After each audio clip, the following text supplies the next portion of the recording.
Hey, it's Nina Nevsky, and today I'm answering the most common question that I've ever gotten. What is one thing that you would recommend for beginning piano players who want to be in piano ministry? And what is the number one practice advice would you give? And to answer that question, I'm actually going to begin with a story. So, I love stories. So basically, when I first started to play piano, we had a piano in our living room. And so I'd play piano, and once in a while my mom would walk by and say like, "Oh, good job." And I'd be like, "Thanks," keep playing. And then like my dad would walk by like, "Oh, you should play this other song, like that one that I love." And I'd be like, "Okay." And I'd kind of play piano, but it was almost like, someone was like watching me. It's different, okay? And then at one point I bought myself a keyboard just because I wanted to have a keyboard in my room so that I could kind of like practice without being disrupted. And that is when it all started. Those are the moments that were so crucial to me as a beginning worship leader. And not that I did any kind of specific practice. What I did was close the door in my room, sit at my keyboard, and I would just play like the C chord, the F chord, the C chord, the F chord, read scriptures, just sing my own songs. And what happened in that room just grew me as a worship leader more than any practice session with a tutor ever would. It was almost like in those moments, it was the Holy Spirit who was really coaching me and teaching me like, hey, this song, maybe you try it like this with your right hand, and I would literally just sit there and just feel it out and just play those two chords, just two chords, and I would play them and I would get new melodies, new ways of flowing with my hand, and just really allowed myself to get creative and allowed the Holy Spirit to really guide me.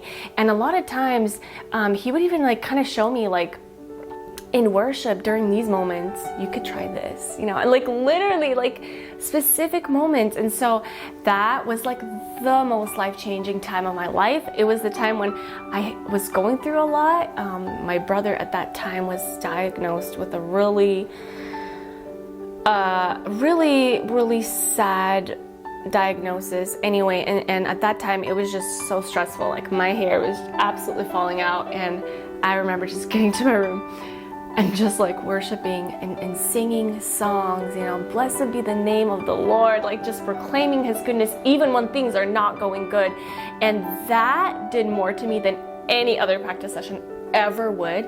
And so back to that question, what kind of practice session would you recommend for a beginning worship leader? For me, I would just say, if you're able, get a keyboard into your room or a space where you could just be alone with the Lord. Close the door and just allow the Holy Spirit to lead you, to guide you, and sing songs to him, read the scripture, just play and allow yourself to just be creative in his presence. And first of all, it's so special to him, but it's also so special for you, and you're gonna see how much you'll grow in those moments. So that is the one thing that I would recommend to practice. To add to that though, if you do want to learn like a specific piano skill where you could be distracted, you could definitely practice like in the main living area and just practice your scales or whatever. I actually would say that knowing your scales is huge, because when you're gonna start improvising, I can't tell you how many times I tried to improvise on stage and I didn't have my scales down. Like I did not know about song keys and scales. And I'd like try to improvise and I would hit the wrong note. Like so embarrassing. So like I think, aside from like practicing, getting your alone time with the Lord, growing in that, definitely know your scales, at least like song keys, because it's gonna help you like be able to get creative in the Lord's presence, knowing which keys to press and which keys to not press in that key, because it sounds like so wrong when you play the wrong key, the wrong note from a different key. It just sounds so awful. So yeah, that's what I would recommend. Practice alone, but also know your song keys. And knowing song scales, piano scales and song keys, you can practice it just like you know, let's say you're standing around and you have like 5 minutes to spare, so you pull out your phone. Instead of that, be like, oh, I'm gonna practice the scale real quick. You run to the piano, practice the scale, C, D, E scale, F scale, G scale, and then you can do whatever you were meant to do. So basically, even just taking 5 minutes out of your day to just quickly review your scales or quickly like do the flowy style with your left hand, those don't require a lot of time, but definitely like sitting, getting alone with the Lord and just getting creative in His presence, I think is the number one thing. Anyway, I hope you enjoyed this video. Bye!